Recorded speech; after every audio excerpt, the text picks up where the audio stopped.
Hello, everyone, and welcome into the Frogs Insider Podcast. Jamie Plunkett here alongside Melissa Triebwasser, breaking down all of the latest news regarding your TCU Horned Frogs. We are back, ready to talk about a lot of things on the agenda tonight. Melissa, we got Frogs baseball getting ready for the Big 12 tournament. We've got some more basketball news with deadlines coming up for declaring. We've got football Crootin. We've got some other news and notes as well. So you're going to want to stick around for the entire episode of this podcast. As always, right out of the gate here, shout out to Dave Campbell's Texas Football, the Republic of Football Network. That is what we are a part of here at Frogs Insider. Very excited to be working alongside some great folks as well as the Gambling Gauchos. So, very, very excited as always to be a part of this network. Treeb, how are you?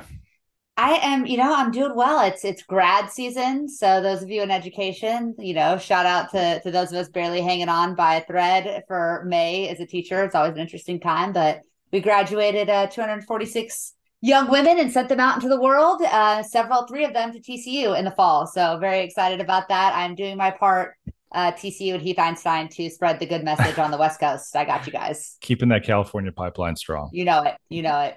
Love to see it. Absolutely love to see it. Well, I'm glad that you are holding it down for all the educators in California, sharing all of your woke wisdom with them. Just Yes, yeah. making sure that they're primed Just and ready for their yeah. liberal arts degree from Yeah. Fort Worth, Texas. Indoctrinating the youth of the nation, one young, impressionable mind at a time. You know me. Absolutely. Love to see it. All right. So let's dive on in to what we've got for you guys on this episode. We're going to start with TCU baseball. Melissa, the last episode a couple weeks ago, we talked about what TCU needed to do to give themselves a chance to make the NCAA tournament. And I think at the time we really kind of agreed you've got to sweep Baylor, you've got to beat Texas State because that's a high RPI game. And you got to go to Manhattan and you have to take 2 of 3 from Kansas State at the very least. And TCU did exactly that. Did They all of swept those Baylor. things. They checked that box. They beat Texas State handily on that Tuesday night in their final home game of the regular season. Check that box. They should have swept Kansas State up in Manhattan, but Garrett Wright blew a save opportunity on Friday night. Kansas State walked that off, and TCU responded by taking Saturday and Sunday in impressive fashion to win that series. That's the first time this year, Melissa, that TCU won 3 weekend series in a row.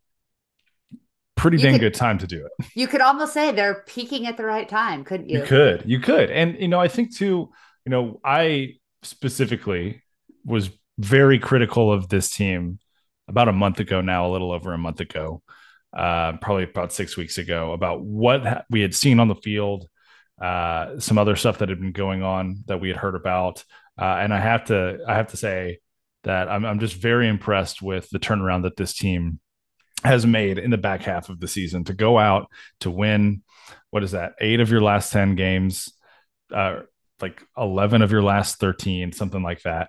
It was just really impressive. And you saw a lot of leadership. You saw a lot of really good coaching, both from TJ Bruce, Kirk Sarlos, John DeLora, all the way down. It looks like something really just kind of slid into place for this team over the last 3.5 weeks. And they're playing baseball that we're used to seeing TCU Yeah. play. They're hitting the crap out of the ball. They're playing elite level defense. They're pitching incredibly well. The starting pitching has been, for the most part, completely dominant over these last 3 weeks, save 1 or 2 starts over the last 11 or 12 games. And that is just exactly what we expected kind of out of the gate this year for TCU. So it's really nice to see them put it together late. Well, we've talked a lot about how young this team is and how young they are at critical positions. And when you talk about the starting rotation, I mean, so many of these guys that are playing key roles are freshmen. And the thing with freshmen is they can either be really, really good at the end of the year or really, really bad. And I think what we saw is kind of in that middle of April, they kind of hit that slump, that swoon, that freshman wall. But what's really impressive is the way that they've powered through that. When you look Mm-hmm. at what a kid like Cole Klecker has done, when you look at, I mean, Carson Bowen's been one of the most consistent players on this team. He had a little bit of a blip defensively, but for the most part has consistently been the kind of everyday catcher that you need if you want to be an elite postseason team. Ben Abel is another guy who made the all freshman team. If it weren't for the injuries, I think we could be talking about TCU as a top 3 or 4 seed in the Big 12 tournament right now, or top 3 seed. But as it stands, what you have is freshmen that push through that freshman wall, are playing really consistent veteran level baseball, and like you said, a coaching staff that, I mean, I don't know if we gave enough credence, or TCU fans in general gave enough appropriate weight to how hard it is to change an offensive system in the game of baseball. But it seems like for the first time, really all season, pretty much everybody's on the same page. And in a sport like baseball, that can mean a whole heck of a lot in some of these important conference games down the stretch. And the Horned Frogs are playing, like you said, the type of baseball that we expected them to play all season, and the type of baseball that can not just propel them to a late season surge, but into the postseason with a lot of momentum that could lead to potentially some upsets down the road. Yeah, it really could. And, they've set themselves up so good. 4 seed in the Big 12 tournament starting on Wednesday morning against Kansas State. So, you have another opportunity to beat the Wildcats in the first game of the Big 12 tournament. You win that, you move on to a Thursday afternoon game against the winner of Texas against Kansas. And that's where the challenge really starts. So I like how the team is setting themselves up in the Big 12 tournament as well. They're starting Cam Brown on Wednesday morning, which by the time you're listening to this, that game will probably be underway, if not over. So hopefully we get good Cam on Wednesday morning. He has, though, frankly, had a couple really impressive outings over the last couple of weeks, which has been good to see. And now you get post semester Cam Brown, which we talked a lot about. Porter Brown being Mr. May once his neuroscience classes ended. You could talk about a lot of these guys as trending in that direction too, of saying, okay, well, now that they can only focus on baseball for a little while, we might see a little bit of a bump in their performance. And Cam is definitely one of those guys. I've been advocating for a while that Cam Brown is the perfect candidate to get the opener. The Tampa Bay Rays kind of piloted this a couple of seasons ago, where you get a guy that goes and pitches an inning, because second inning Cam Brown beyond tends to be a dominant force. It's just been the beginning of the game. But like you said, if he can kind of get that monkey off of his back early on and just come out and consistently throw strikes, it's not that he doesn't have the stuff. It's well established that he has the stuff. But if he can throw strikes from that first inning on, then TCU absolutely has a chance to beat Kansas State. And I mean, Texas doesn't have a whole lot to play for. Doesn't mean they're not going to play hard, but at this point, they're pretty locked in, I think, to where they're going to be. The Horned Frogs have a lot.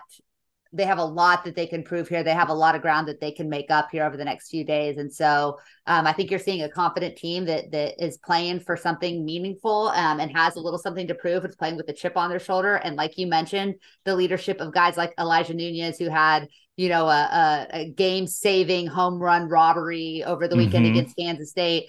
Braden Taylor, who just made first team All Big 12 for the first time in his career, which seems kind of unbelievable, right? And is on the verge of potentially owning the all-time home run record at TCU. You've got those veteran guys, those elite talents that are not just playing at a really high level, but being high level leaders as well. Like, it wouldn't surprise me if TCU was one and done this week. It wouldn't surprise me if TCU won the whole thing. I think, and that's, you want to go in with a shot. And I think, I don't know if a month ago we would have said they had a shot, but right now it's kind of a why not us mentality. And you love to see a team playing loose with that kind of attitude.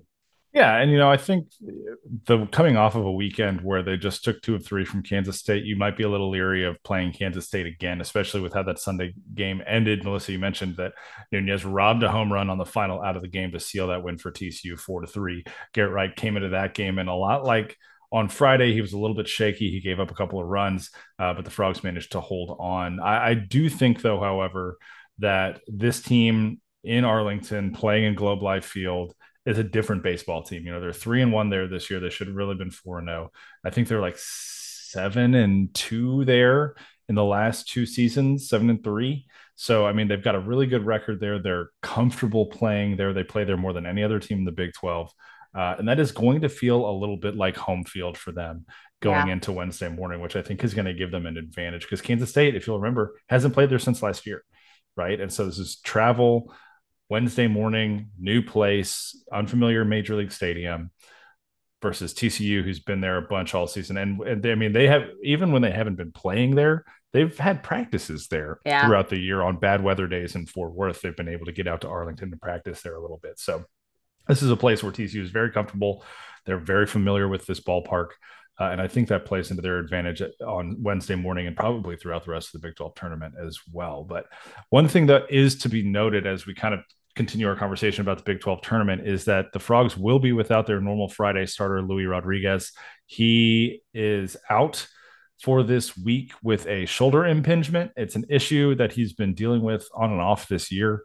They made the decision to move on without him for this week in the hopes that he will be ready to go for the NCAA tournament in 2 weeks. I think that's the smart decision because with what TCU has done on the last 3 weeks of the regular season, they've pretty much cemented themselves for an at-large bid in the NCAA tournament. Last episode, we're like, here's what they have to do to even think about getting in. They might still even need to win a tournament game or two. Well, right now they're sitting at 33-22. Their RPI is at 38. They're number 4 in the Big 12. I think they're pretty much a lock at this point, unless some really crazy stuff happens in some other conference tournaments. D1 Baseball thinks the same thing. They've got them projected as the 3 seed in the Wake Forest region, which Wake Forest is their number 1 overall seed. So that would be quite the challenge for the Horned Frogs to get out there and do some damage in Winston-Salem. But that would be kind of fun to see, I think. But D1 Baseball pretty much gets it right every year. I would be surprised, regardless of results in the Big 12 tournament, if TCU was left out of the NCAA tournament at this point. Yeah, but I think like you said that I think they're pretty much a lock to get in. But right now you're playing to not have to play the overall number 1 seed on the road right now. Like I don't think there's any illusions that TCU is going to host. But what you hope is kind of their reputation and the precedent that they've had in the postseason over the past. Maybe win a couple of games and maybe you're not playing Wake Forest. Maybe you get something a little bit closer to home. You end up, in the state of Texas and in Arkansas, something like that with the chance to have a little bit easier travel and a slightly less arduous road to a potential super regional. Regardless of what happens, TCU is still going to probably be a low 2 or a low 3 potentially. I think they'd have to, even if they won the entire Big 12 tournament, they're still probably looking at best at a 2 seed. It's going to be a tough road. But, we've been saying this all season long. Talent is not the issue. This team is dialed in and locked in and relatively healthy. I don't think you'd look at any bracket and say there's absolutely no chance they can make a run. It's certainly you would like to take an easier road than a harder one if given the chance. I think so. But at this point, you have to feel confident in the way you've played the last few weeks. And that should be enough to kind of propel you into postseason play. I will say this, kind of looking at D1's rest of their bracket, just to kind of run this really quickly. They do have Texas as a host, with both DBU and Texas A&M ending up in that region. That is something that I would love to see. Is Texas A&M have to go to Austin for a regional. I would feel really bad, though, if Dallas Baptist doesn't get to host. They've won 40 games this year. I feel like they've earned that right at this point. They've played some really, really good baseball over the course of the season. To see them at the 2 seed while Texas is that 16 seed and final host would be a little bit disappointing. But also, when you kind of come into that point in the bracket and you're trying to figure out, all right, who's going to host, who's going to be the 2 seed, you do take into account stadium, location, easy, that kind of stuff matters. And you're going to pick Austin over Dallas Baptist 10 times out of 10 simply for stadium and being able to sell tickets and that kind of thing. So a little disappointed if DBU doesn't get the host, but also I can see it from the NCAA's standpoint as well. Outside of that, Oklahoma is one of the last 4 in right now, according to D1, which gives the Big 12 Texas, TCU, Kansas State, Oklahoma, Oklahoma State, Texas Tech, in the NCAA tournament. I'm scanning. Is West Virginia not in the field of 64? Because you would have to imagine. They are. I just don't know. I haven't seen them, but I don't know where they went. So it's really, I'll vamp a little bit while you're looking, but it's really interesting. In a year that pretty much everybody agreed was down for Big 12 baseball, you're still looking at seven teams making the field. And I think it's a very likely, Oklahoma obviously could fall out pretty easily, but if 6 out of 10, 7 out of 10 make it, maybe not, you don't have a dominant team. Maybe you don't have necessarily a national contender like you're generally seeing out of this conference, but there's still a lot of teams that absolutely nobody wants to see in their bracket come host Yeah, come No, seeding so I time. mean, right now, D1's projecting Texas Tech as a 3 seed in Baton Rouge, and with the way LSU's bullpen has pitched this Yeah. year, that's something they don't want to run into. You're talking about, you know, West Virginia is the 2 seed playing Virginia. You don't think they're going to be hyped up to go to Charlottesville? I mean, come on, like they're going to want to go and make some noise there. Oklahoma State hosting a region in Stillwater with Oregon State, Grand Canyon, and Oral Roberts. I mean, that's a nice setup for them if that becomes the case. Um, so that, there's definitely some opportunity here, I think, for the Big 12 to make some noise. They've been playing some really good baseball. Those teams that you expected to play really good baseball all year, TCU, Texas, Texas Tech, Oklahoma Oklahoma State, State. have all been playing really good baseball down the stretch. West Virginia faded a little bit. That was a kind of tough end of the season for them, but you're looking at this now and you're saying, oh, okay, this is the Big 12 that we kind of anticipated seeing all Mm-hmm. year. And now they're stepping up come late April, May. So if that continues, I wouldn't be shocked to see some Big 12s make some deep runs. But at this point, we haven't seen, I think, a large enough sample size of anyone being very successful to really kind of project that with any Yeah. confidence. I will say that, of all of the teams in this field, if there's one team outside of TCU that I really hope gets hot and make a run, it's 100% West Virginia and Randy Mazey. Really Mm-hmm. awesome to see them kind of just be in contention for the Big 12 title all season long.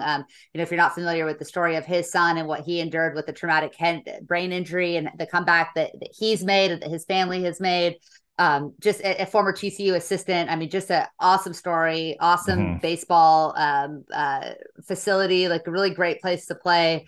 I definitely would love to see West Virginia so many times has been that bubble team and hasn't gotten to make it in. TCU's broken their hearts a couple times along the way.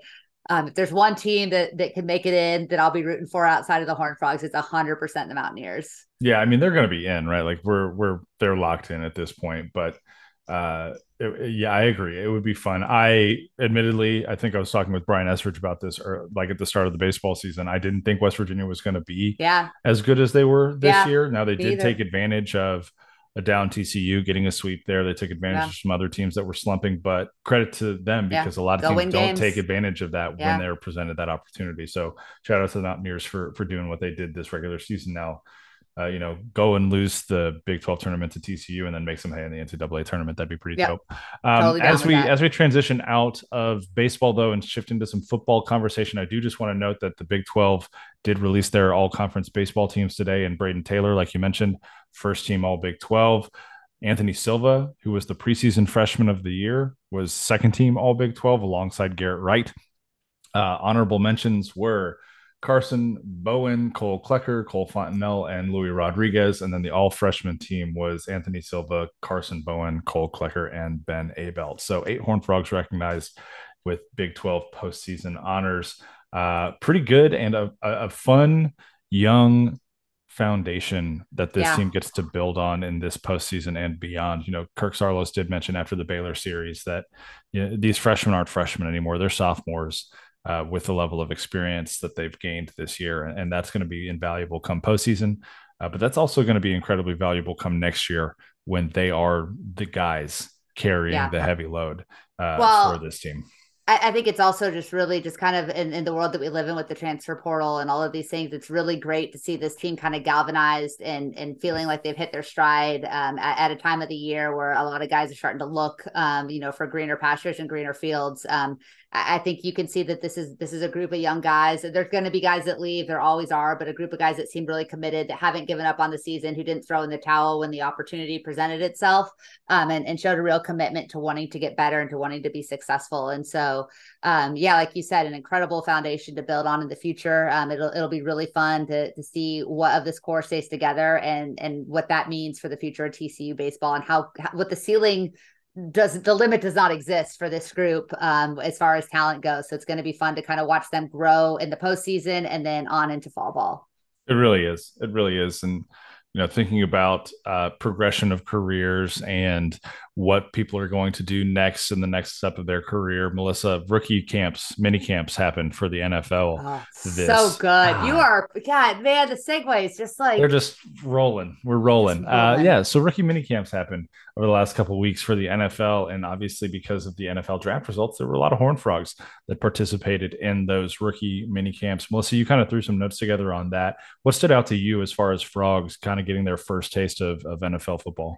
Well, I'll tell you what I love to see is after, TCU's had a couple of wide receivers go early in the draft the last couple of years, and we haven't gotten to see kind of that result present itself on the field. But Quentin Johnston got into Chargers camp and day one looks like a dude. Like, Mm-hmm. I mean, first of all, like, of all of the teams that he could have gone to, selfishly, I'm so excited he went to the Chargers because, like, the best social media team of any NFL team. Yeah. I mean, A plus, like their schedule release video outside the Titans video is my favorite, but like if you're into anime, the Charger schedule release video is just full of Easter eggs and things. What they do on social is just unbelievable. What they do on TikTok is great. Yes, I'm a woman in my 40s who has TikTok. I don't post, I just lurk. But we're going to get so much great content on Quentin Johnston and Max Duggan and Darius Davis over the next couple of seasons. It's going to be a lot of fun. But yeah, I was super impressed. Everything that came out of Chargers camp, I thought was overwhelmingly positive for TCU. You talk about Quentin, and they showcase his hands, his route running ability, just his footwork. Just so many great things to say. He looks like a guy that's ready to step on an NFL field and contribute. Darius Davis got a shout out from Peyton Manning. Like, in what world did we expect that to happen? That he's the perfect receiver. He has speed, hands, incredible route running, can find the soft spot in the zone, type of player that could be a QB's best friend. I mean, if there's a guy that you want talking about your late round draft pick, it's Peyton Manning, like, right, is a perfect wide receiver. So that's really exciting. I think there's going to be a place for him in the lineup on the 52-man roster as well. Max Duggan struggled a little bit, not in a way that I think TCU fans are surprised by. I think we know where his issues lie and what he's got to work on. But I feel really confident that there is a place for him in that program, on that team, because of the toughness that he brings, because of the work ethic that he brings. Justin Herbert is a relatively durable quarterback, but he's certainly missed some time over the last couple of years. You've got a guy that can come in, that can learn a playbook, that can execute a system, that has some good athleticism. I think Duggan's got to play. So really, really fun to see those guys down in Los Angeles be successful. Really fun to see D. Winters, who looks like he's going to back up Dre Greenlaw in San Francisco, and just physically those two guys profile out to be so similar in how they play the game, how they look playing the game. It looks like he's worked his way into the two deep pretty quickly. And then Steve Avila, is one of a couple of guys with the Rams. You pencil him in as the day one starter at left guard Mm-hmm. for a team that is expecting a bounce back season. So the guys that are in camp performed up to expectation or beyond expectation. It looks like there's going to be a lot of opportunity, not just for these guys to make rosters, but to compete for snaps, in the first couple of years of their career. And that's really exciting as a TCU fan to know that there's going to be guys we can watch on Sundays and also Thursdays, occasionally Saturdays. There's a couple Friday games this year. A lot of really fun matchups coming up across different days of the week between guys that have worn purple in their careers. Yeah, and it'd be really cool to see Steve out there specifically playing against playing with another Horned Frog and Joe Noteboom, who's an offensive tackle Yeah. for the Rams as well. Kind of have TCU locking down one half of the offensive line to protect Matt Stafford and his one of his has to be final years Yeah. playing football. The guy is older than me at this point, and so not quite, but basically our I think age. he is. I think he is older than I you. think he's a year younger than me. I think he's got a Mm. year on me. But I mean, hey, I'm in my mid 30s. So Yeah, the dude's it's been rough. grinding for a long time and he hasn't exactly been injury free either Yeah. at this point. Tom Brady's older than me and was still This playing is up until true. this year. This is So there's true. that. Yeah. He's got I don't know what he's got. He's got to deal with the devil or something though going on over there. But Trey Tomlinson was in Rams camp as well. Had an up and down mini camp. But yeah, it was really good to see all of these guys get out there and do their thing in the NFL, right? It's just Yeah. more guys in the NFL family from TCU, which builds up the reputation, helps the coaching staff on things like the recruiting trail, Oh, which, gosh, chef's segues on kiss. point, Yeah. which TCU has been, hitting on all cylinders. It feels like on the recruiting trail lately. They got another commitment for the 2024 class recently. Tobias Steps, an offensive tackle out of Lancaster, which Frog fans will remember is the home of Mike Miles Jr. as well. Steps committed. He's the fourth commit for this class, the second offensive lineman for this class as well, which is really important. We've talked about it on this show before. Sonny Dykes really likes to recruit an entire roster every cycle, which means he's looking to build an offensive line. He's looking to have a quarterback. He's obviously got that in House Haney for this class. He wants a full secondary. He wants a defensive line. And so you're starting to see his methodology come into play at this point in the year with the 2024 class. He's got multiple linemen. He's got his quarterback. Now he's got to start to figure out some of these other positions, including in the secondary, where the Frogs have made the top 5 for Jordan Johnson-Rubel, who is a high 4-star safety out of IMG Academy in Florida. He just announced his top 5 earlier this week. It's TCU, Texas, Ohio State, Michigan, and USC. This is a kid who is elite athletically. He's ranked by a 24/7 composite as the number 118 player overall, number 9 safety overall out of Florida. And he has an excellent relationship with Paul Gonzalez and Carlton Buckles, TCU's 2 secondary coaches. And so that I think is going to pay some dividends for TCU down the stretch. I feel pretty good, frankly, about TCU's chances to land Johnson-Rubel. Obviously, there are a lot of blue blood names on that list, but none of those blue blood teams double check and played in the national championship last year. So I think that TCU's got a pretty good chance here to land Jordan. That's the next step, right? You talk about how do you capitalize off of the kind of season that TCU had this past year. Number one is, you're not seeing a big influx of recruits, which is never what you expect from TCU. You're not going to get a ton of year in advance guys in May. That's just not the way the Horned Frogs have operated historically. But if you want to start the floodgates opening, the way to do so is to win some of these battles over 4 blue blood programs. And if you get a commitment from a player of that caliber that has a top 5 that includes Texas, Ohio State, Michigan, and USC, that's very, very eye-opening. It's what we've always talked about with TCU being unable to sign, a 5-star straight out of high school. You got to get that first dude in. And once that guy comes in, other people are much more likely to say, okay, like he was willing to be the first one to kind of to jump. We're willing to follow because now we know, it's a safe landing spot. So be a huge deal for the Horned Frogs, be a huge deal for Sonny Dykes. And it would kind of build that momentum going into a season where there are still obviously a lot of question marks, but there's also still pretty high expectations. Yeah. And so this is a kid who they're going to get on campus too in mid-June. I think he's going to be here the 8th through the 10th. We know that the coaches want to get these guys on campus because they know that their facilities will stand out. Yeah. They know that their relationships will play up really well when they get a kid down to Fort Worth. It won't be too hot yet in June. They'll have just come off of their big DFW showcase. And so I think it'll be a really good timing wise to get him on campus and show him around and really show him some love because he'll be one of the few guys around, right? So they'll be able to focus all of their attention on him and really kind of hype him up the way that he should be hyped up. He's a great player. He's a great kid. And he deserves to be, shown what it's like to be a superstar. So, and hopefully he ends up choosing to do that in purple and white. So we'll keep you updated on his recruitment along the way, but keep your eyes out for that visit coming in mid-June for him. One note that I forgot to talk about as far as Tobias Steps is concerned, he made his commitment live at the Dave Campbell's Texas Football offices. No way. That's so cool. Pretty dope. So shout out to Dave Campbell's Texas Football. Shout out to Tobias Steps. Partnerships happening all over the place. It's crazy. It's crazy what happens when people come together, Melissa. Anywho, moving right along. More recruiting news. The Frogs are hosting a transfer portal prospect this week off Oklahoma defensive lineman Corey Robertson is going to be in town. Robertson missed 2022 with an injury, but he's got 29 tackles in 26 career games for the Sooners.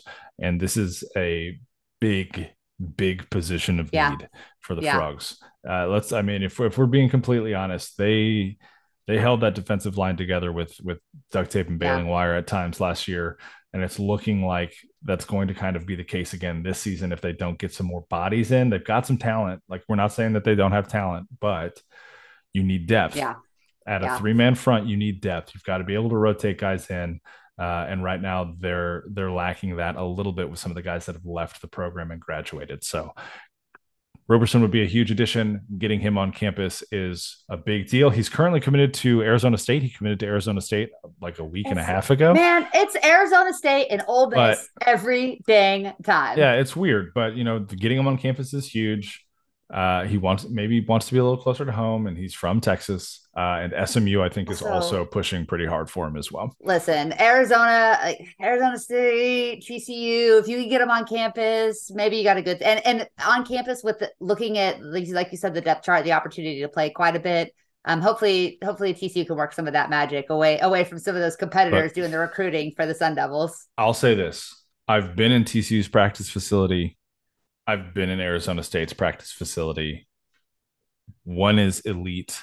Mm-hmm. One is Arizona State. One is an inflated piece of plastic. So, I mean, there's at least an advantage there for the Horned Frogs. Yeah. Two guys that are leaving the program, though, through the transfer portal that were fans were, I think, hopeful that these guys were going to be bigger parts of the program moving forward. Kyron Chambers and former 4-star receiver Jordan Hudson are both heading across the Metroplex to SMU. Melissa. Yeah. I mean, now these are both guys that when Sonny Dykes was at SMU were both, if I'm correct, committed to SMU at one time. Is that no? Kyron was not. Kyron was not. Okay. Jordan Hudson was not either. I don't believe. You're thinking of Cordell Russell. Yeah. No, this was.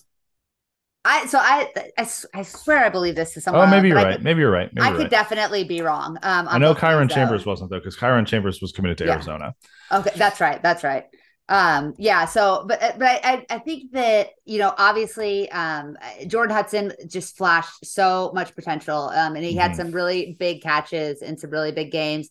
It is a loss for TCU. If there's one area where you can potentially stomach losing a top tier talent, it is probably the wide receiver unit for the Horned Frogs. I think that, especially because they brought in so much veteran depth, I don't blame Jordan for kind of seeking out more opportunity. SMU loses Rashee Rice. There's a chance for an alpha to come in on that program and be a day one alpha. And I think Jordan Hudson wants to be the number one wide receiver on a team. And so I don't blame him. I was a little I'm disappointed to lose him. Obviously, I was a little bit more disappointed to lose Kyron Chambers because I think that's an area, again, everybody came back at that, so I know it was going to be a little bit of a depth chart battle, but I thought that he was so in line after to get snaps this year and then to be the first guy kind of off the bench this year. And after this year to be a legit star at TCU. But again, I'm assuming seeking out more playing time, seeking out more opportunity, and also potentially seeking out a little something extra, huh? I don't. If this for the audio only audience, Jamie is currently making a motion of rubbing money between his fingers. If you remember Johnny Manziel, his celebration, we're hitting the Johnny Manziel right now. Look, NIL is a thing. It just is. And once a player hits the portal, write a big check. That works, right? It's been proven to work. I will say this specifically about Jordan Hudson.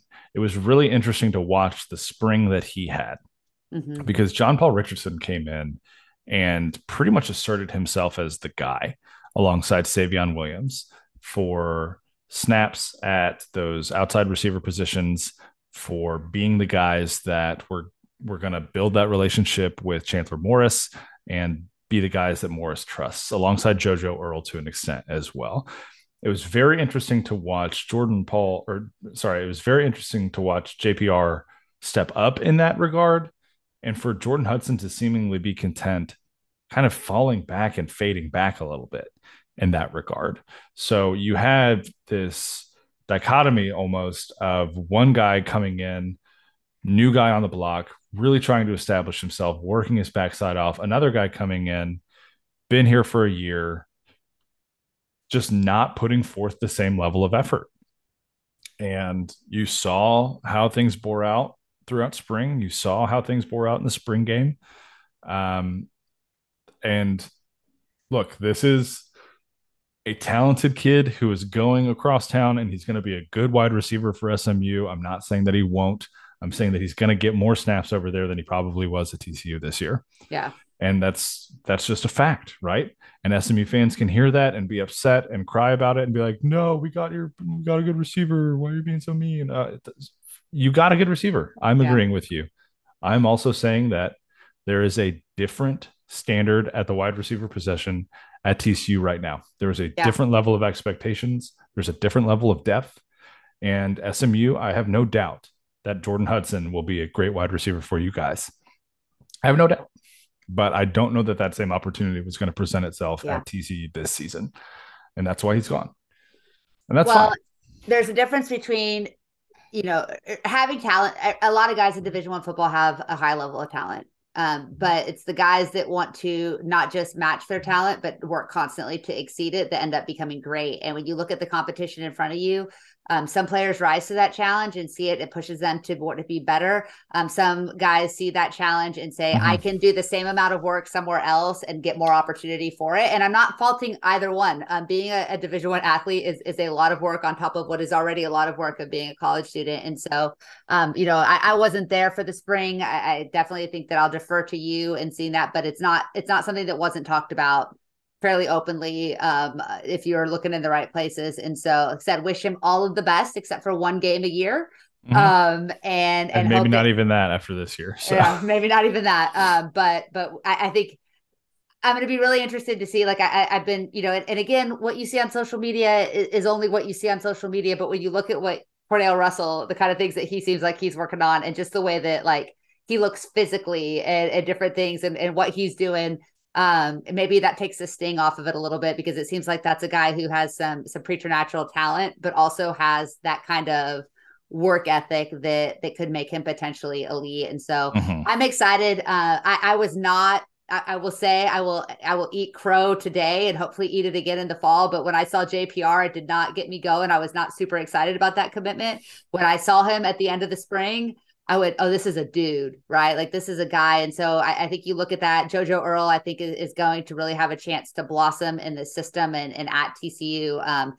And I am team Savion Williams. Have yourself a season, kid. Like, I just want this dude to blow up. I hope this is the year. And I think he's a guy too, that maybe didn't maximize his potential and maybe, wasn't doing all of the things that he needed to do. And I think last season really kind of stepped up towards the end of the season. And so he's got a chance to hopefully be a big contributor this year as well. So, hang on to the football. Hang on to the football, Savion. Yeah. And, he, like you said, he's going to have some of those opportunities that he probably wouldn't have gotten last year with Quentin and with Tay and with Darius and some of these other guys that were in line for some snaps as well. But, you look at this receiving core right now, it's Savion, it's JPR, it's JoJo Earl, a couple of these younger guys as well. And then you've also got Jack Besh transferring in from LSU, who was their leading receiver 2 years ago. And you've got, in my opinion, one of the potentially elite Big 12, if not national tight ends coming back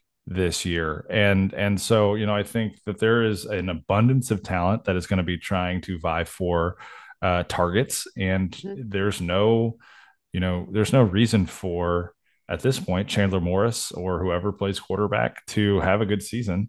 Or to not have a good season, as long as the offensive line keeps them upright. So no excuses. Plenty of guys to throw the football to. Just give them some time to throw the football at this point. Amen. So story of most of the last 5 years of TCU. Yeah, that's fact. That's a fact. Just keep them upright, and maybe they can make something happen. And then we saw what happens when you keep a quarterback upright. All of 2022. It's pretty nice. Meanwhile, they turned Sean Robinson into a cornerback because they couldn't keep him upright. So among other things, but among other things, for sure.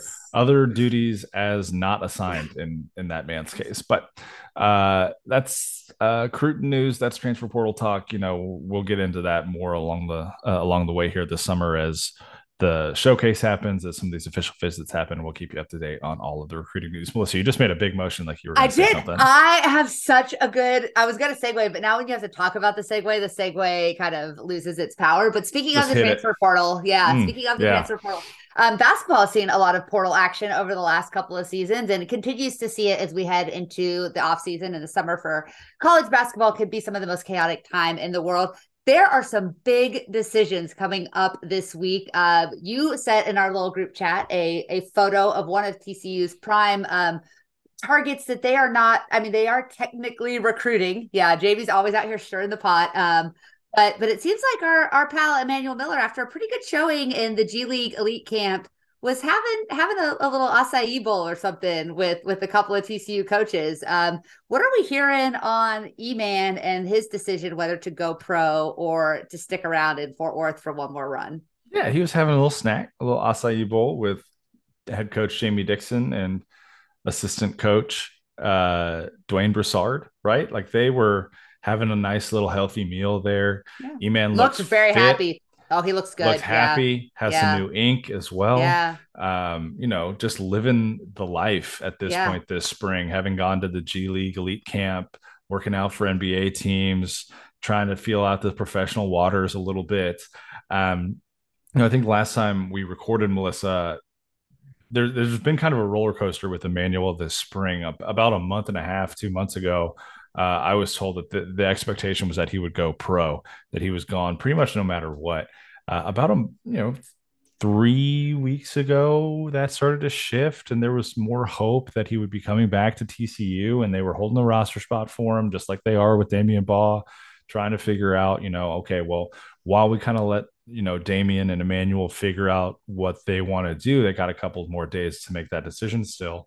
We're going to focus on recruiting some centers out of the portal, get bigger on the front court, and just kind of figure out what they want to do and address that one way or the other once that deadline passes. I think that they're really hopeful that Emmanuel Miller will return to this thing next year. Now, is that me saying that he's 100% coming back? Absolutely not, because there's a lot of time left for him to make a decision. The deadline is Sunday, May 28th, for anybody who wants to return to school, who still has some eligibility, who's been testing the professional waters, for them to come back. So we will know by Sunday night what Emmanuel Miller's plan is, what Damian Baugh's plan is. If you had to tell me, if you had to, gun to my head right now, I think at least one of them is coming back. Mm-hmm. Okay. Is that a guarantee? No. But I think, based on what I've been talking to people about, that at least one of them is coming back. My gut tells me that it's Damian Baugh. Yeah. But I would not be shocked. I would not be shocked if both of them end up playing for TCU again next year. And that would be a huge boon for TCU to get two veteran guys like that coming back, leading this new group of transfers. When you think about the guards that they brought in this year, Jameer Nelson Jr., Trey Tennyson, right? Like some of these really elite guards, plus Assam Mustafa, a big man from Coastal Carolina. The likelihood is that they're going to bring in one more center. We'll talk about some of those names in just a minute. This is a thing that if you have that leadership of Emmanuel Miller and Damian Baugh coming back into the fold again, that is a team that could make another run and get past that round of 32 this year. If you have all of the right pieces, if you have the right big men, the right guards, a lot can happen. And when you have veteran leaders like that who have been at the cusp of the Sweet 16 a couple of times now, they're going to be motivated, and they're going to be able to motivate the guys around them to get that job done this year. It would be great to have them both back in the fold. Here's the thing. And I am team go get your money pretty much every time, right? Like, yeah. I am going to, if you have been a good representative, a good person, human being, you've done right by TCU. I want TCU to do right by you and to encourage you to go chase that bag when the opportunity runs. And by every account, Emmanuel Miller is one of the most delightful human beings to put on a TCU uniform. A great ambassador for the program, just a great guy. Anytime I've talked to him, I've just come away just so and absolutely enamored with his personality and his care and concern for the program. He seems like a great guy. All of that being said, if I'm in Emmanuel Miller's camp, this is what I'm telling him. Listen, buddy, you are awesome at the G League Elite Camp. You showcased your athleticism. You showcased your hustle. You did all of the little things that teams love to see. But if you come back for one more season and you average 15-7, which I think is a very reasonable expectation for him, he can be the first or second leading scorer on this team next year. The offense can move through him more without Mike Miles on the floor. And I wanted it to run through Mike Miles, but we saw him at the beginning of last season do things on offense that showcase his all around ability as a player. Mm-hmm. And then as the season kind of wore on, like some of that was guys got hurt around him. Some of that was this chaos on the team, but some of that fell off. But if he can consistently put down 15 a night, 15 to 16 a night, pull down 7 to 8 rebounds, a couple of deflections, a block, which are all things he's capable of doing, he has a chance to not be a 2-way contract and undrafted guy, but potentially even a fringe first round pick or a early enough second round where you feel like he's guaranteed a roster spot. Mm-hmm. Otherwise, he definitely is going to face an uphill battle this season. Like every NBA scouts, NBA teams, the things that were coming off of him were like, man, he does all of the things NBA teams like to see, but most teams still don't have him on their draft board. Like he's not a guy that's getting put in mock drafts. And so he's going to probably be an undrafted. He could go overseas. He could make a really good living. He could make a lot of money. He could work his way back. But I think with one more year, he has a chance to legit get his start in the NBA or get his start in the G League with eyes on him to make that leap to the NBA. Yeah, and you talk about the numbers that you just suggested for him. I mean, last season he averaged 12.3 points per game, 6.5 rebounds. He shot 50.5% from the floor. He shot 39% from three. Yeah. Right? He was one of the, now he wasn't a volume 3-point shooter, but you think about the progress that he has made from the time he got to campus to the end of this past year. He attempted, I think, like 5 threes in his season at Texas A&M. And he was just not by any stretch of the imagination a stretch for hybrid 4-3 guy. And he is right on the cusp, I think, of really truly becoming a 3-4 hybrid elite defender who can shoot the three, who can rebound incredibly well, that frankly Kenrich Williams style of player. And that's worked out pretty dang good for Kenny. I would say so. I think he's going on what, 9 years in the league now? 6. We're not that old. We're not that old. We're pretty old. We're pretty old. But I mean, that's the kind of role he could carve out for himself in the NBA, and that's not unreasonable. That's a long career. I'm with you in that I don't know that happens if he goes this year. Yeah. After next year, maybe. Right. But there's also the risk side of things. It's not all reward. We've seen guys come back and not have the season that they were expecting to have, maybe suffer an injury that really sets them back. Right. There is a lot of risk into coming back. And I know that Emmanuel's weighing both of those things pretty heavily right now as he tries to make his decision. But I do think that, he is the kind of guy who will do all of the right things and follow the process the right way in order to make a decision that is best for him. I know that he's listening to all of the right people at this point. He's got a really good circle. He trusts the right folks. And I think that when he makes a decision, whether it's Sunday or earlier, he's going to do that with the full confidence that he's made the right decision for himself. And at the end of the day, like, what else can you say when, I mean, we've gotten to know him really well the last couple of years. And like you said, he's genuinely one of my favorite players I've ever covered in any sport at TCU. And that, I mean, just the interactions I've had with him, the interactions, my wife has had with him, and just some of the things that I've seen him doing around campus, going out of his way to go to schools and read for kids, to go out and just be a part of the Fort Worth community at large. Incredible human being, Emmanuel Miller. Very excited for whatever the next step of his career is, whether that's back at TCU for another year or playing professional ball somewhere. I won't begrudge him one iota if he goes pro. I'll be super supportive. I'll root for wherever he lands. But like you said, the trajectory is so close. He's on the precipice of becoming one of those guys. I think he could see that next year. But like you said, there's always risks. There's always things to weigh.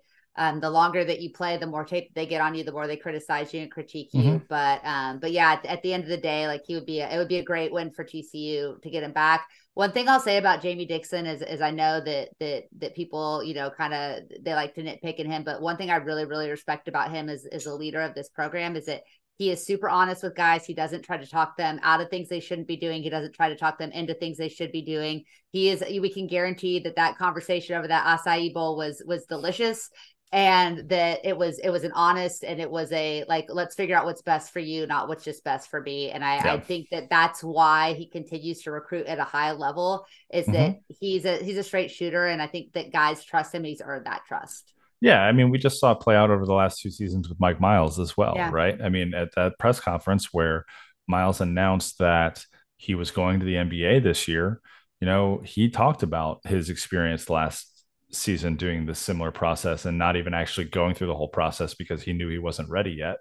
And Jamie Dixon got up shortly after that and talked about, yeah, I told him I didn't think he was ready. And I said, hey, let's lay out a plan for your next year here to get you ready, right? Let's shoot 36% or better from three. Let's draw X number of fouls per game. Let's step it up on defense. Let's, Mhm. force more turnovers and steals from the guard spot guarding the perimeter. And let's check some of these boxes. And so not only did he lead with transparency and honesty with a player, but he also said, I'm not just going to tell you this and then walk away. Yeah. Here's the plan, right? Here's the groundwork that you can lay this year to make sure that next year when you have this conversation with me again, I can give you a different answer, right? I mean, he stood up at that podium and said it was time. It was time for Mike to Yeah. go. He did everything he needed to do this year. He checked all the boxes we set for him. And I have no doubt that those similar conversations are happening between him and Emmanuel right now, where one way or another, whether he's telling him, yeah, I think you're ready, I think it's time to go, or hey, here are the things that we're going to do this upcoming season to make sure that next year you are ready, that he's doing it the right way and that he's doing it openly and honestly with the player. And that is, like you said, a reason that you're seeing some of this elite talent transfer in over the last couple of years.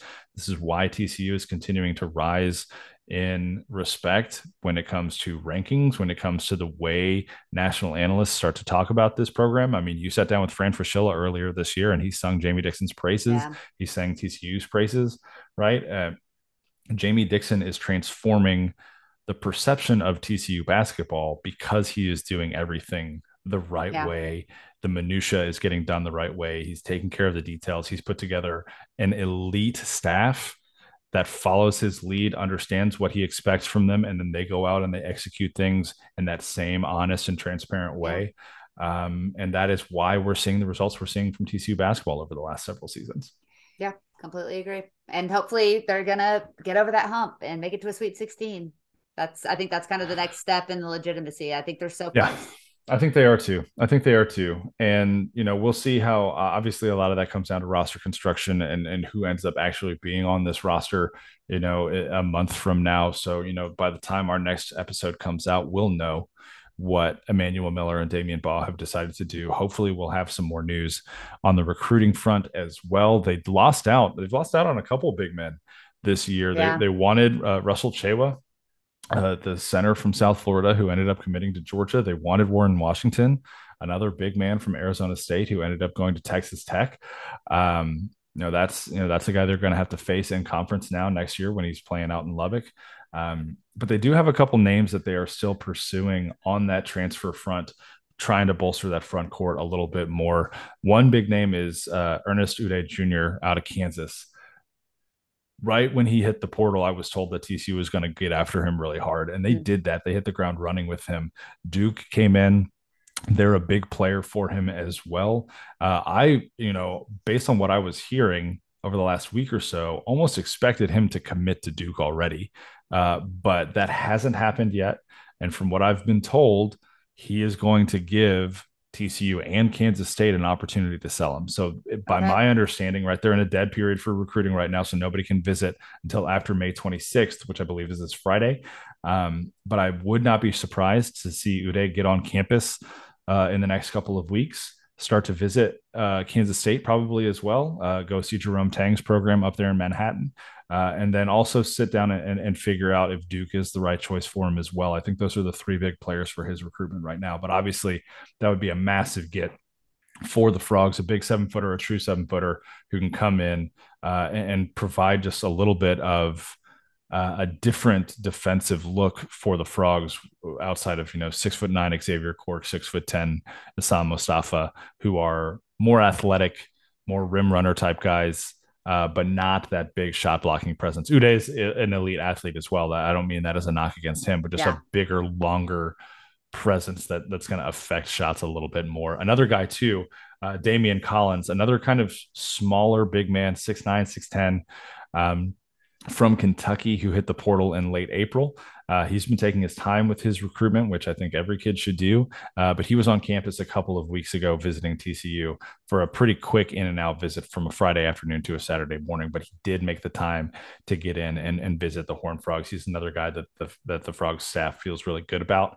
And again, though, like you're talking to these two big men, Damian Collins seems more along the lines of a guy that you're going to really go hard after if Emmanuel Miller doesn't come back. They play similar style, they play similar roles. Would you love to have them both if you could? Yeah, absolutely. I don't know how you get everybody on the court at that point, though. And so, kind of going back to that conversation about honesty and transparency, right? Emmanuel Miller, he's the incumbent. And so if he chooses to come back, you're going to take him. You're not going to send Emmanuel Miller packing for a guy out of the portal. So there is that kind of whole wait and see holding pattern, keeping guys on the burners, keeping guys warm situation happening right now for the Horned Frogs. But like I said, come Sunday night, we'll have a lot more clarity on what this roster looks like for the 23-24 season. And that'll kind of dictate what TCU recruiting does going forward. Yeah, and it'll be interesting to kind of see how this comes together, get these guys together for some summer training, and then get excited about a new season in the fall. There've been some fun games. There's a fun tournament in Hawaii around Christmas time, so there's a lot to look forward to in TCU basketball, regardless of who is suiting up for the Horned Frogs this year. Yeah, they're going to have elite talent. I mean, that's going to be the case regardless of whether or not Damian Baugh and Emmanuel Miller come back. Yeah, it's just who will step up and be that leader at that point? That will be the big question. What wild times that we can look at pretty much every sport on TCU's campus right now, including women's basketball, where Mark Campbell has just been killing it on the recruiting, on the transfer portal trail, and just say, hey, look at all these rosters. Talent is not going to be the issue, but imagine being a coach right now and thinking, oh man, right, no excuses. Melissa. Maybe we do a two episode week next week, where we sit down and we really look at hoops, both men's and women's, and then one where we sit down and talk about baseball coming off the Big 12 tournament. And just otherwise, I mean, we could do a 2-hour episode, but we could also do 2 1-hour episodes and make that a little bit more consumable for folks as well. So maybe we'll have a little off-site meeting. We'll figure it out. Bonus content for you guys. A little extra content for you guys over at Frogs Insider. Melissa, Bram Kohlhausen is a guy we need to talk about. He had a terrible accident a couple of weeks ago. He fell out of a helicopter while he was hog hunting. Mac Engel from the Star Telegram reported on this a little bit. We're going to try and keep it to the facts only because there's a lot that's been swirling about his health and his recovery. But he fell not from a small distance out of a moving helicopter while hog hunting. His harness broke. Suffered some very significant injuries on that fall. That is a fall that not a lot of people survive from. And so he has spent the last several weeks in the hospital with multiple significant injuries. I don't have a ton of details. I have not tried to pry into that situation. That just felt really inappropriate to me. But I know that you have some details as well, Melissa, on that. Is there anything that you know as far as how he's doing, how things are going at this point? Because I know that this is not going to be any kind of straight line recovery. This is going to be one step forward, 2 steps back, 2 steps forward, 1 step back kind of stuff, as he is on this very long road to recovery. Yeah, and just kind of the same thing is that obviously we want to respect the privacy of the family. And so, we're not doing a lot of quote unquote journalism or reporting around this. It's more of a fact of that Bram is facing a long road. I think that if you guys want to know more of the details, the Star Telegram article that Mac wrote, it sounds like he had conversations with family and friends, and so kind of with permission was able to reveal some of that. But there certainly are some challenges ahead when you think about falling from a great distance. Obviously things come to mind as far as how the body functions and different things. The thing I do want to share is that it was the address of the hospital was publicly shared for people that want to write letters of support. I certainly think that we think of these athletes and we think of them as heroes and larger than life personalities. We think of them as people that we root for on Saturdays. And with Bram specifically, we think of a lot of people when his name comes up. There's such a moment of just kind of shared joy among the TCU community that's so rare. Someone that in what was a very, very dark time for TCU fans on a very, like small level of, hey, we just had this great season and our quarterback just did something really terrible, and now it's going to be marred by this. He came in and kind of pulled TCU out of the darkness to a degree, for something that ultimately in the grand scheme of things maybe isn't all that meaningful. But he's in a period now where he is struggling and he is fighting, and he is in a really dark period, and his family is as well. And so, just as fans, as supporters, of people that think so fondly of this young man, for what he did for us, your thoughts, your prayers, your letters of support. I think all of those things can be shared with him as just a small token of our appreciation for someone that not only gave us a great moment, but has been a great ambassador to TCU. And it's just a really great young man, and far too young to be dealing with this type of trauma and sadness. And so you can send your letters of support and we can drop this in the show notes too. But Brooke Army Medical Center, 3551 Roger Book Drive, in Fort Sam, Houston, 78234, and then just make those attention to the North ICU with the patient name of Bram Kohlhausen. Just anything that, just a note of encouragement, I'm sure would be much appreciated by his family, and him. And again, we hope for the best for Bram. We know there's a long road, but if there's one thing we know, it's that this is a young man who doesn't look up at any obstacle with anything but expectation of overcoming it. And whether that's something as simple as being down 31-0 at halftime of a football game, or something as big as the long physical road ahead of him, we know that he'll attack it with everything that he has, and that he'll have the support of a lot of people behind him that appreciate him for giving us a great memory, and want to be there for him when he needs that support as well. Absolutely. Absolutely. Best of luck to Bram Kohlhausen and his family, obviously holding them in our hearts and our prayers and our thoughts. So we will definitely include that address in the show notes for this. So when you get this podcast, whether that's on Spotify, Apple Podcasts, wherever, Frogs Insider, that information will be right there for you. So if you want to jot down a little note, send him a card, send him some flowers. I'm sure his family would appreciate hearing from the TCU fan base during this time. Melissa, we've gone for a little bit of over an hour now, which is kind of the standard for us on these podcasts these days. But I do want to hit on a couple of little notes as we close out this episode. First and foremost, TCU men's golf hired a new golf coach for the first time in over 3.5 decades. Bill Monagle has been TCU's golf coach for the last 36 years. He's been a part of TCU athletics for the last 45 years. His contract was not renewed. And they told him that going into the season that his contract would not be renewed at the end of this year. So he rides off into the sunset after taking TCU golf to their 32nd regional appearance in his 36 years at the helm. They finished, I believe, third in the Big 12 tournament this year as well. So shout out to Bill and all that he did for TCU men's golf and for TCU athletics on the whole. Over his 45-year career in purple and white. I'm sure he will still be around as well. He's a Fort Worth guy, still very connected to the department. And so I'm sure that won't be the last that we see of Bill Monagle. But the Frogs are now turning over a new leaf. Bill Alcorn, the associate head coach. Did you do that on purpose? Mm-hmm. Did you do that on purpose? That was pretty good. Bill Alcorn is turning over a new leaf. Coming in as he's been the associate head coach at Oklahoma for the last 6 years, and has helped them win some hardware pretty recently. And so he is coming in and taking over this men's golf program that has shown some life over the course of Monagle's career, but never quite fully made it to the top of that Big 12 mountain once they joined the Big 12 conference. And so this is an opportunity now for TCU to get a new mind in and really kind of hopefully elevate the program to the next level and take them places that they haven't been able to get to quite yet. It's a story that we're seeing all over TCU athletics at this point, right? Like we've seen it with football and basketball and baseball. Obviously, we've seen it with beach volleyball and equestrian and women's rifle. We've seen it with indoor volleyball with Jason Williams coming in and taking them to the NCAA tournament. And now hopefully women's basketball and men's golf are the next ones up on that trip. That'd be pretty cool to see two more programs really elevate to the level that we've seen across the program.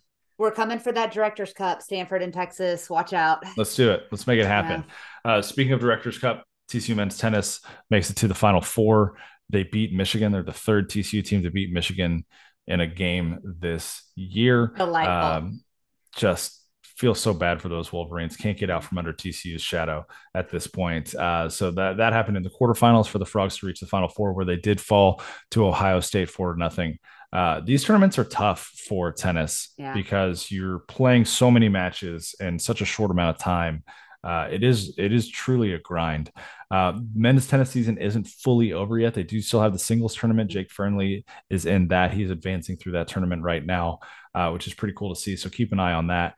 The men's tennis account is providing updates there. On the women's tennis side of things, though, they brought home some hardware. They are the inaugural NIT champions for women's tennis, which is pretty dope.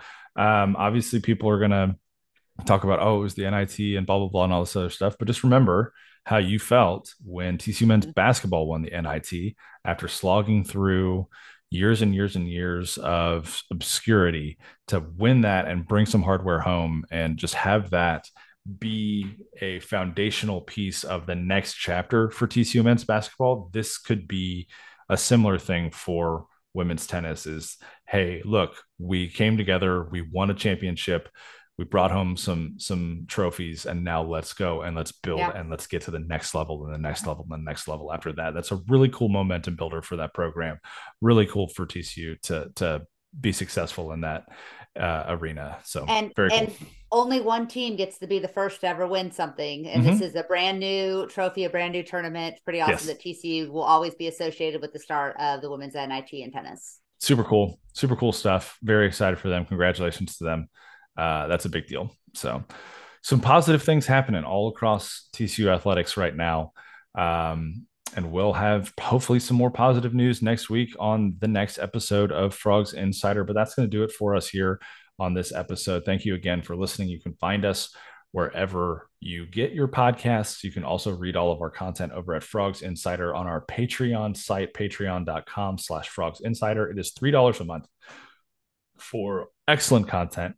We have a sponsorship announcement as well coming on the next episode that we're going to get to talk about, which I'm very excited about.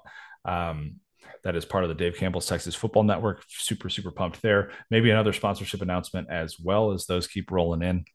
If you want to partner with us, hit me up on Twitter, hit Melissa up on Twitter. I'm at Frog Preacher. She's at the Coach Melissa. We'll talk you through what we're thinking as far as sponsorships goes. If you have something in mind, hit us up as well, and we'll work with you. We're negotiable in that vein. So thank you again for listening. Leave us a like and a review. And I'm just going to stop rambling at this point. Go Frogs. Go Frogs.